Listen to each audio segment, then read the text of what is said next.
seems to have received a terrible shock, whatever it may be that he imagined himself to have seen.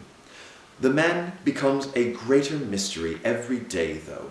I fear the solution, which has himself suggested, is the correct one, and that his reason is affected. I do not think a guilty conscience has anything to do with his behavior.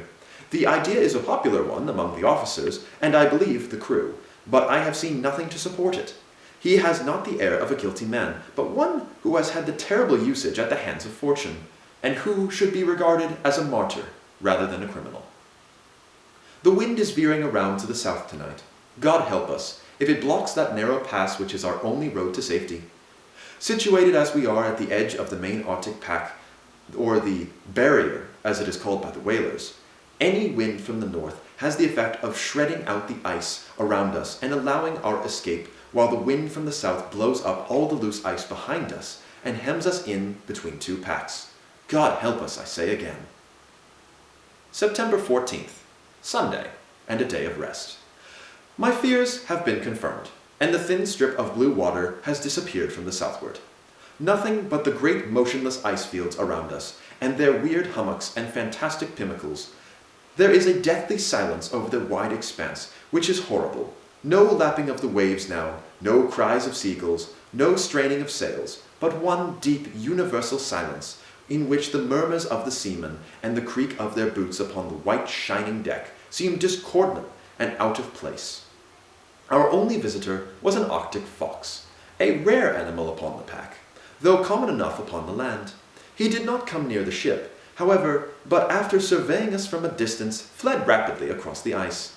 This was curious conduct, as generally they have been known nothing of man, and are usually, being of an inquisitive nature, become so familiar that they are easily captured. Incredible as it may seem, even this little incident has produced a bad effect upon the crew. Jon per bisti, kens man mer, nea more merci nor Jon me, was the comment of one of the leading harpooners, and the other nodded their acquiescence. It is vain to attempt to argue against such puerile superstition. They have made up their minds that there is a curse upon the ship, and nothing will ever persuade them to the contrary. The captain remained in seclusion all day, except for about half an hour in the afternoon, when he came upon the quarter-deck. I observed that he kept his eye fixed upon the spot where the vision yesterday had appeared, and was quite prepared for another outburst, but none such came.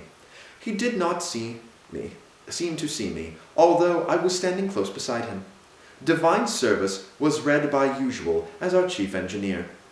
It is curious that in the whaling vessels, the Church of England prayer book is always employed, although there is never a member of that church among either the officers or the crew. Our men are all Roman Catholics or Presbyterians, the former predominating. Since the ritual is used, which is foreign to both, neither can complain that the other is preferred to them, and they listen with all attention and devotion, so that the system has something to recommend it. A glorious sunset, which made the great fields of ice look like a lake of blood. I have never seen a finer, at the same time more ghastly effect. The wind is veering round. If it will blow 24 hours from the north, all will yet be well. September 15th. Today is Flora's birthday. Dear lass, it is well that she cannot see her boy, as she used to call me, shut up among the ice fields with a crazy captain and a few weeks' provisions. No doubt she scans the shipping lists in the Scotsman every morning to see if we are reported from Shetland. I have set an example to the men and look cheery and unconcerned, but God knows my heart is very heavy at times. The thermometer is at 19 Fahrenheit today. There is but little wind, and what there is comes from an unfavorable quarter. The captain is in an excellent humor. I think that he imagines he has seen some other omen or vision, poor fellow, during the night, for he came into my room early in the morning, and stooping down over my bunk, whispered, "It wasn't a delusion, Doc. It's all right." After breakfast, he asked me to find out how much food was left, at which the second mate and I proceeded to do. It is even less than we had expected. Forward, they have half a tankful of biscuits, 3 barrels of salt meat, and a very limited supply of coffee beans and sugar. In the afterhold and lockers there are a good many luxuries, such as tinned salmon, soups, haricots, mutton, etc., but they will go a very short way among the crew of 50 men. There are 2 barrels of flour in the storeroom and an unlimited supply of tobacco.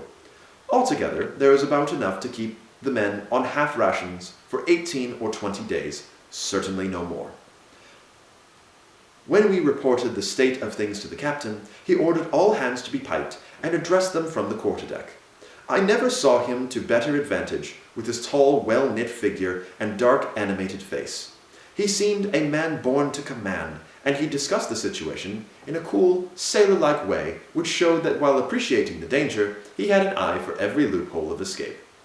"My lads," he said, "no doubt you will think I brought you into this fix, if it is a fix, and maybe some of you will feel bitter against me on account of it.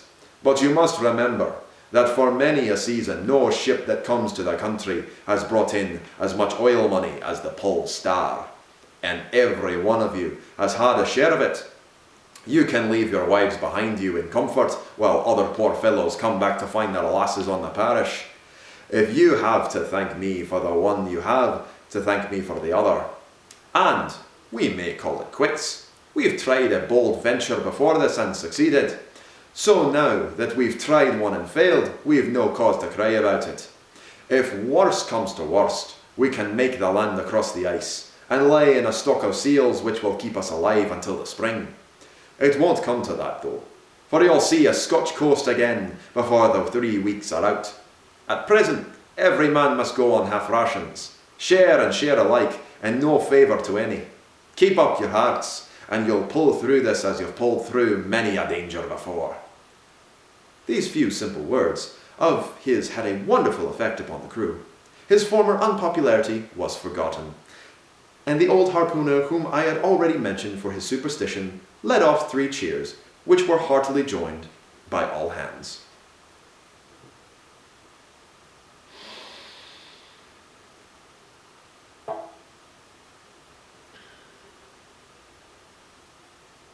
September 16th. The wind has veered round to the north during the night, and the ice shows some symptoms of opening out. The men are in good humour, in spite of the short allowance which they have been placed. Steam is kept up in the engine room, so that there may be no delay should an opportunity for escape present itself. The captain is in exuberant spirits, though he still retains the wild "fey" expression, which I have already remarked upon. This burst of cheerfulness puzzles me, more than his former gloom. I cannot understand it. I think I mentioned in an early part of this journal that one of his oddities is that he never permits any person to enter his cabin, but insists upon making his own bed, such as it is, and performing every other office for himself. To my surprise, he handed me a key today and requested me to go down there and take time by his chronometer while he measured the altitude of the sun at noon. It is a bare little room, containing a washing stand, a few books, and little else in the way of luxury, except some pictures on the walls. The majority of these are small, cheap oleographs, but there was one watercolor sketch of the head of a young lady which arrested my attention. It was evidently a portrait, and not one of those fancy types of female beauty which sailors particularly affect. No artist could have evolved from his own mind such a curious mixture of character and weakness.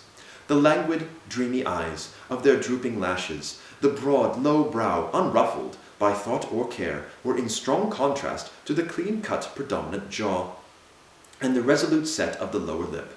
Underneath it, in one of the corners, was written M.B.A.T. 19. Such that one in the short space of 19 years of existence could develop such a strength of will was stamped upon her face seemed to me at the time to be well nigh incredible. She must have been an extraordinary woman.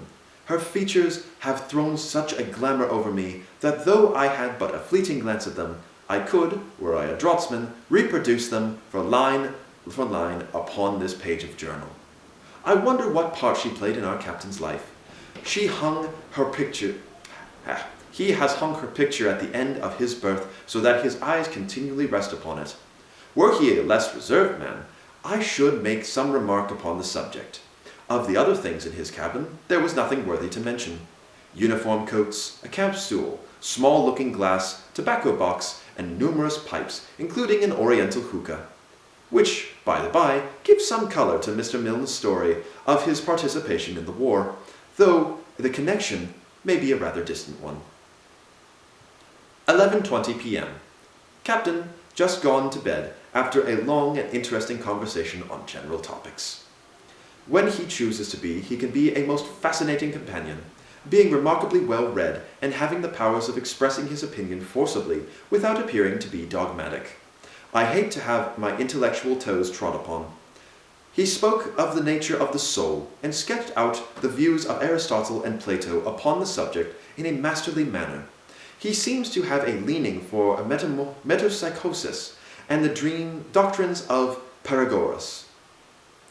In discussing them, we touched upon the modern spiritualism, and I made some joking allusion to the impostures of the Slade, upon which, to my surprise, he warned me most impressively against confusing the innocent with the guilty, and argued that it would be logical to brand a Christianity as an error because Judas, who professed that religion was a villain. He shortly afterwards bade me good night and retired to his room. The wind is freshening up and blows steadily from the north. The nights are as dark now as they are in England. I hope tomorrow may set us free from our frozen letters. September 17th. The bogey again. I thank heavens that I have strong nerves. The superstition of these poor fellows and the circumstantial accounts which they give, with the utmost earnestness and self-conviction, would horrify any man not accustomed to their ways. There are many versions of the matter, but the sum total of all of them is that something uncanny has been